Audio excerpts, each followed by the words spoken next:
As razões que levam Lucia a distribuir panfletos contra a negociação do Acordo de Livre Comércio entre a União Europeia e os Estados Unidos são diversas. Estamos em Barcelona, uma cidade conhecida por não virar as costas a protestos.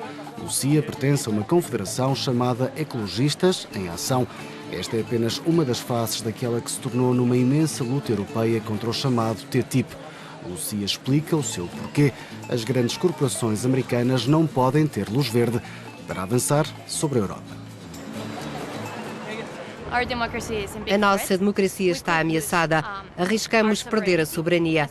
Este tipo de tratados prevê a transferência de poderes públicos e privados para as mãos das grandes corporações. Basicamente, estes tratados aniquilam os países. Para ouvir com precisão tudo o que os principais interessados têm a dizer, pegamos no microfone e fomos até às instalações do Grupo Ficosa, uma multinacional espanhola que produz componentes de automóveis para quase todas as grandes marcas. Tem fábricas na Ásia e no continente americano. Concentra receitas anuais que ultrapassam os 1.000 milhões de euros. Não é fácil encontrar uma empresa que nos abra as portas para falar do TTIP. Quais são, afinal, as vantagens que o acordo representa para um grupo como este? A resposta estava em Madrid. Emílio Varela dirige a Ficosa e é igualmente vice-presidente da Associação Espanhola de Fabricantes de Componentes Automóveis.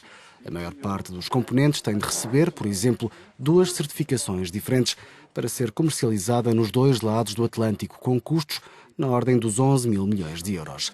Dinheiro que o TTIP proclama poupar. As diferentes normas que existem entre nós e os Estados Unidos fazem aumentar os custos dos nossos produtos em 26%. Se o TTIP puder evitar isto, a nossa atividade terá espaço para crescer muito mais e poderemos oferecer mais emprego no nosso país. Se as receitas aumentarem em 20%, poderemos criar 15.000 postos de trabalho em Espanha.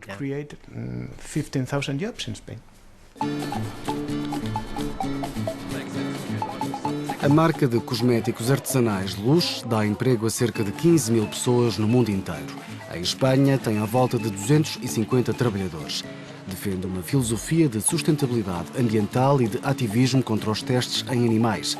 Víctor Manuel, diretor de qualidade, considera que o TTIP abre a porta à utilização de produtos que não respeitam os princípios éticos da empresa.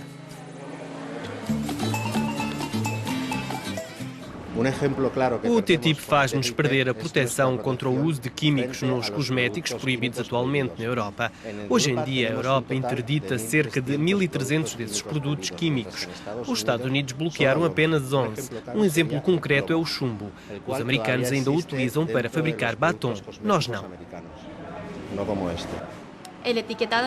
Os rótulos são a única forma que os consumidores têm de saber exatamente o que contêm os produtos, mas o TTIP ameaça acabar com essas informações que um cliente deve ter para poder decidir comprar ou não um produto, dependendo dos seus princípios éticos. A Flores Valles é um grupo industrial espanhol que remonta à primeira metade do século XIX e que chega até aos dias de hoje como um dos líderes mundiais no fabrico de equipamentos de laboratório. Jorge Santos, responsável pelo Departamento Internacional, explica-nos que tentou abrir uma filial em Nova Iorque, solicitou um visto de trabalho, mas ao fim de um longo processo que implicou tempo e dinheiro, as autoridades americanas recusaram. As propostas do TTIP prevêem acabar com este tipo de situações.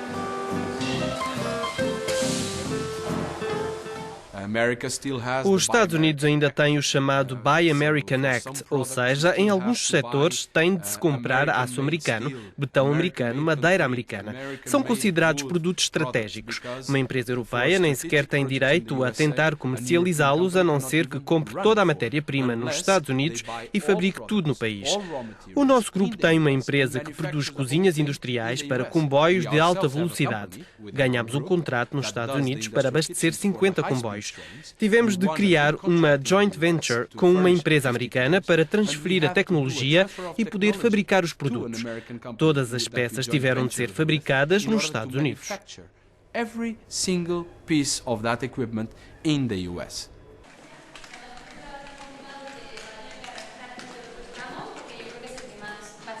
Lucia está a organizar uma corrente humana em torno dos gabinetes da União Europeia em Barcelona.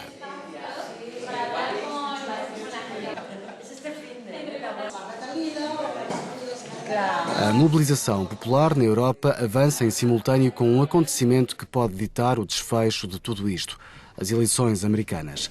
Trump é manifestamente protecionista, Clinton tem uma posição mais ambígua. Como é que os políticos europeus têm gerido as divisões que esta questão levanta? A meio de outubro, colocávamos uma pergunta ao secretário de Estado do Comércio espanhol.